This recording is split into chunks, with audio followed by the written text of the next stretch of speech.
नमस्कार मेरे प्यारे साथियों, मैं नीलम यादव अपने YouTube चैनल धृति होम साइंस में आप सभी का स्वागत करती हूं। आशा करती हूं कि आप सभी स्वस्थ एवं मस्त होंगे। आज हम बात करने वाले हैं बहुत ही महत्वपूर्ण टॉपिक के बारे में, और वो टॉपिक है कि होम साइंस का एग्जाम क्रैक कैसे करें, क्लियर कैसे करें। तो इस चीज़ को हम जानेंगे एक छोटे से ग्राफ के माध्यम से।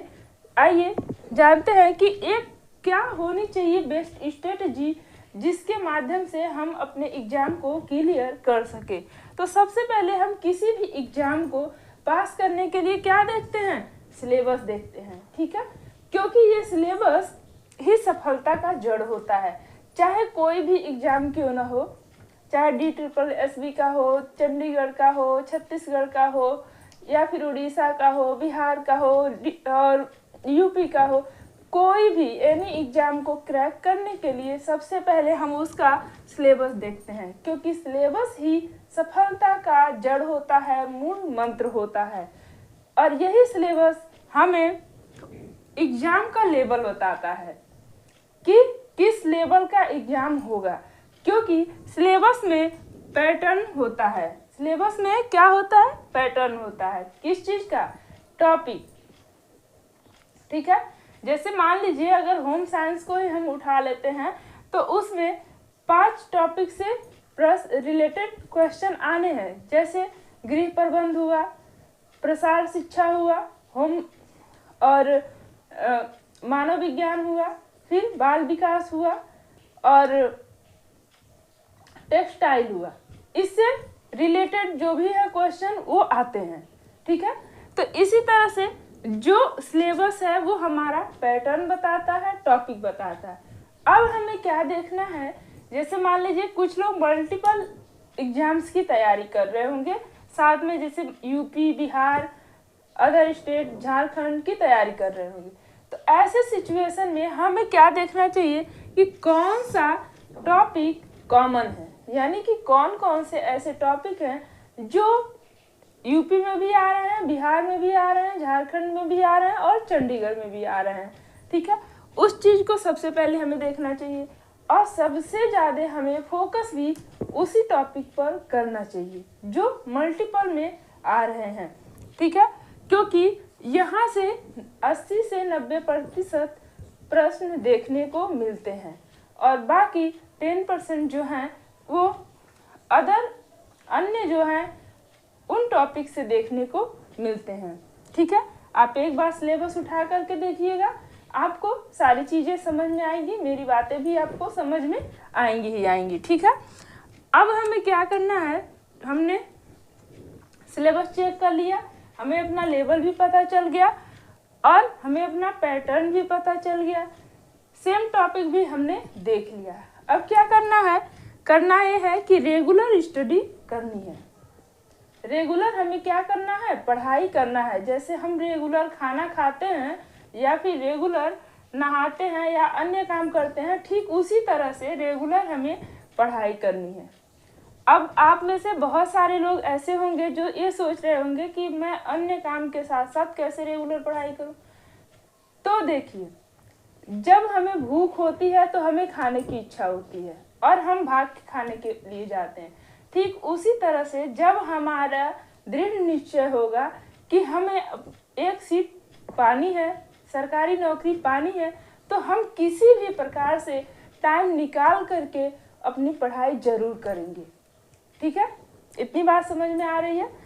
तो हमें रेगुलर स्टडी करनी है और जब हम रेगुलर थ्योरी पढ़ेंगे फिर हमें रेगुलर प्रैक्टिस करनी है।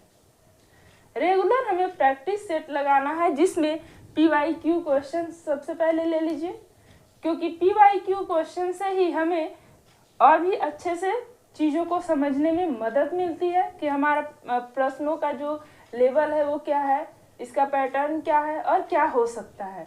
क्योंकि हर एग्जाम में 4 ऑप्शन दिए ही होते हैं, उसमें से कोई एक सही रहता है, तो बाकी के अन्य को जब हम देखते हैं तो हो सकता है कि अगले एग्जाम में उसी से रिलेटेड कोई क्वेश्चन बने। इसलिए हमें PYQ क्वेश्चन देखना बहुत ही आवश्यक होता है, ठीक है। अब बहुत से बच्चे ये सोच रहे होंगे कि थ्योरी तो हमारी कंप्लीट ही नहीं है, तो देखिए बच्चे, ये एग्ज़ाम भी जो यूपी का एग्ज़ाम है वो 2022 का फॉर्म पड़ा हुआ है। तो लगभग 70% तो आप लोग थ्योरी सो के भी पढ़े होंगे तब भी कंप्लीट हो गया होगा, और नहीं भी हुआ होगा तब भी आप मॉक टेस्ट और जो भी हमारा PYQ है उसको कीजिए। फिर थ्योरी पे जाइए। जो क्वेश्चन नहीं आते हैं उसको देखने के लिए थ्योरी पे जाइए। जैसे बुक का माध्यम आप ले सकते हैं, गूगल का माध्यम ले सकते हैं, उस पे जाइए। इससे क्या होगी कि आपके अंदर पढ़ने की और जिज्ञासा आएगी और इस तरह से आप क्वेश्चंस को सॉल्व कर पाएंगे। ठीक है, अब फिर रिवीजन कीजिए, फिर उन क्वेश्चनों को नोट कीजिए जो आप प्रैक्टिस सेट में गलत कर रहे हैं। ठीक है, जिन क्वेश्चंस को आप प्रैक्टिस सेट में गलत कर रहे हैं उन क्वेश्चंस को नोट कीजिए और एक बार फिर से रिवीजन कीजिए और फिर प्रैक्टिस सेट लगाइए, मॉक टेस्ट लगाइए। तो इस तरह से क्या होगा कि आपका जो पढ़ाई का लेवल है वो भी बढ़ता जाएगा और आप एक बेस्ट तरीके से अपनी तैयारी कर पाएंगे। ठीक है, अब रेगुलर स्टडी हम कैसे करें? जैसे बहुत से लोग होते हैं जो पढ़ते पढ़ते सो जाते। तो देखिए, किसी भी काम की शुरुआत हमें छोटे स्तर से करनी चाहिए। ठीक है, पहले 1 चैप्टर पढ़िए, फिर अगले दिन 2 चैप्टर तक कवर कीजिए, फिर 3, फिर 4, ऐसे करके आप, और फिर थोड़ा फास्ट पढ़ाई कीजिए। जब भी हम रिवीजन करते हैं तो जब फास्ट करते हैं तो वो हमारे मेमोरी में, अक्सर आप लोगों ने देखा होगा कि जब भी हमारे एग्जाम्स नज़दीक आते हैं तो क्या कारण होते हैं कि कल एग्जाम है और आज हमने पूरी की पूरी थ्योरी कंप्लीट कर डाली रिवीजन करके, और 90% ये होता भी है कि वो हमारी मेमोरी जो है उसे कैप्चर कर लेती। तो जब फास्ट हम रिवीजन करते हैं तो वो हमारे भेजे में जल्दी से घुसता है। ठीक है, तो इन सब चीज़ों का ध्यान रखिए। फिर जो नए क्वेश्चंस आते हैं उन्हें नोट कीजिए, फिर याद कीजिए, फिर प्रैक्टिस लीजिए।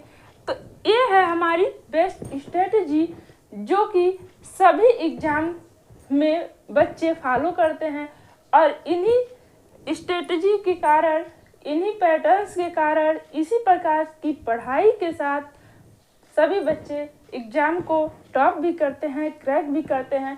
तो आप भी इस नियम को अपनाइए और स्वस्थ रहिए, मस्त रहिए। आज के लिए बस इतना ही। Thank you for watching.